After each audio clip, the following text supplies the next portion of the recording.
আচ্ছা, কখনো কি এমন হয়েছে সবার মাঝে থেকেও হঠাৎ মনে হয়েছে আপনি শূন্য, একা, ভেঙে পড়া?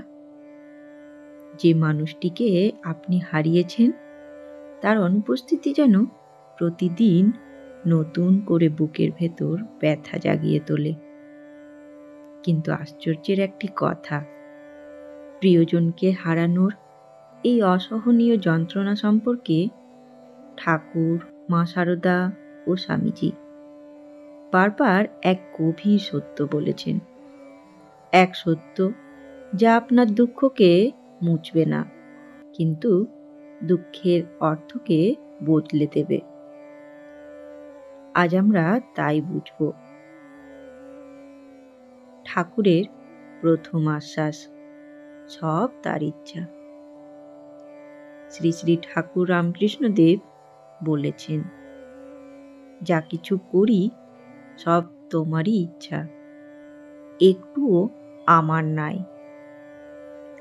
আমরা ভাবি এটা কেন হলো, কেন তাকেই যেতে হলো, কেন আমাকে একা করে দিলেন।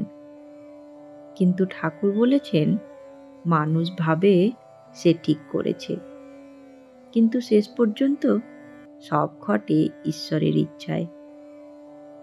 আপনি যাকে হারিয়েছেন এটা শুধুই কোনো দুর্ঘটনা নয়, এটা একটি ঈশ্বরীয় পরিকল্পনার অংশ। এই গ্রহণ করার ক্ষমতাই মনকে শান্ত করতে শুরু করে। দুঃখের মধ্যে প্রথম শান্তি আসে যখন আমরা মেনে নিই জীবনের প্রতিটি ঘটনা কোনো না কোনো উদ্দেশ্য নিয়ে হয়। যা ঘটছে তা আপনার বিরুদ্ধে নয়, তা আপনার আত্মিক উন্নতির একটি ধাপ।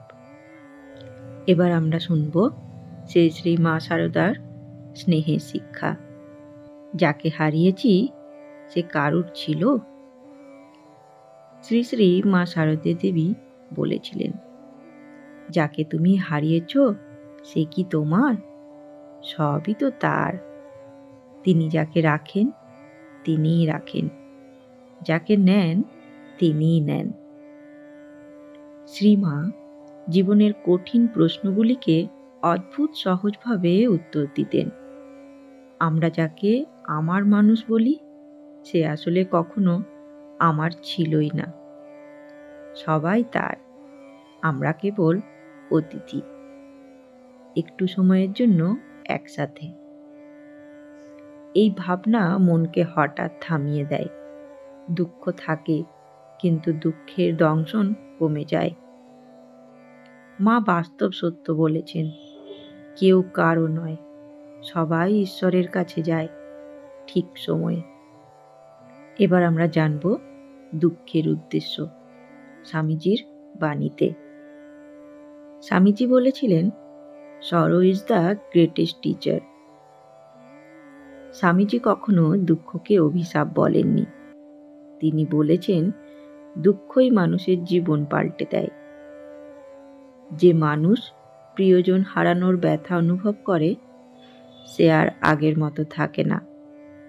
তার মন আরো গভীর হয়, সহানুভূতি বাড়ে, আর ঈশ্বরের প্রতি আকর্ষণ তীব্র হয়। স্বামীজি বর্ণনা করেছেন, মানুষের ভেতর ঈশ্বর চিন্তা সবচেয়ে বেশি জাগে দুঃখের সময়ে।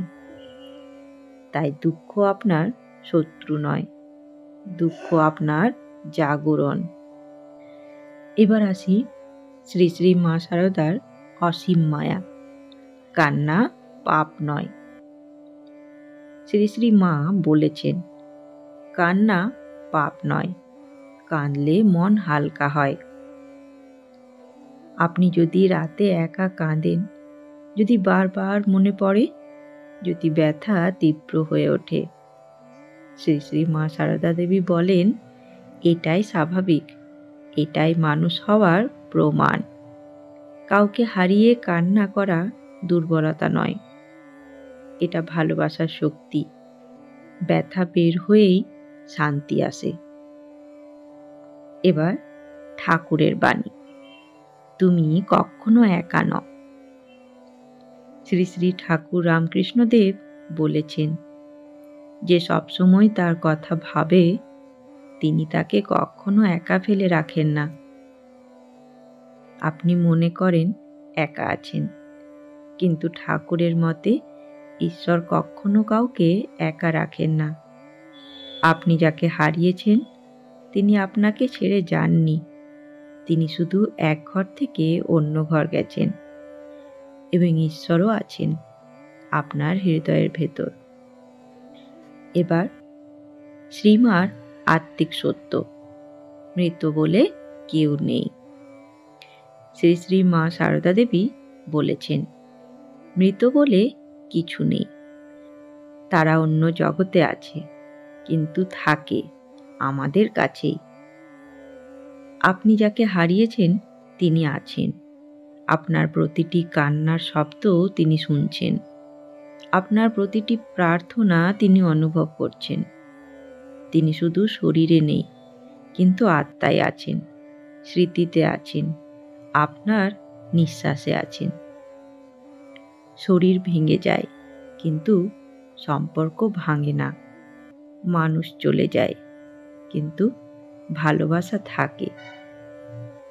বন্ধুগণ, প্রিয়জন হারানোর ব্যথা কখনো সম্পূর্ণ যায় না, কিন্তু তার রূপ বদলে যায়। সে ব্যথায় একদিন আলো হয়ে ওঠে।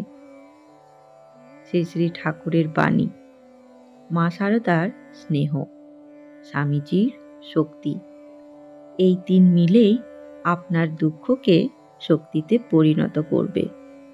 আপনি একা নন, ঠাকুর আছেন, মা আছেন, আর যে মানুষটিকে আপনি হারিয়েছেন তিনি আছেন আপনার হৃদয়ের গভীরে।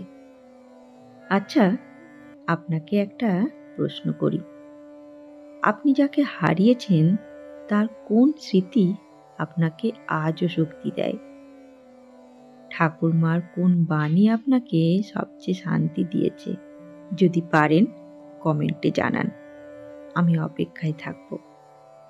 ভিডিওটি ভালো লাগলে অবশ্যই লাইক ও আত্মীয় বন্ধু বান্ধবদের সাথে শেয়ার করে নেবেন। চ্যানেলটিকে যদি সাবস্ক্রাইব করে না থাকেন তাহলে অনুরোধ রইল ঠাকুর, মা ও স্বামীজির এই চ্যানেলটিকে সাবস্ক্রাইব করে নেবার, যাতে তাদের এই বাণী আপনার কাছেও সবার প্রথমে পৌঁছে যায়। ধন্যবাদ, ভালো থাকবেন। জয় ঠাকুর, জয় মা, জয় স্বামীজি।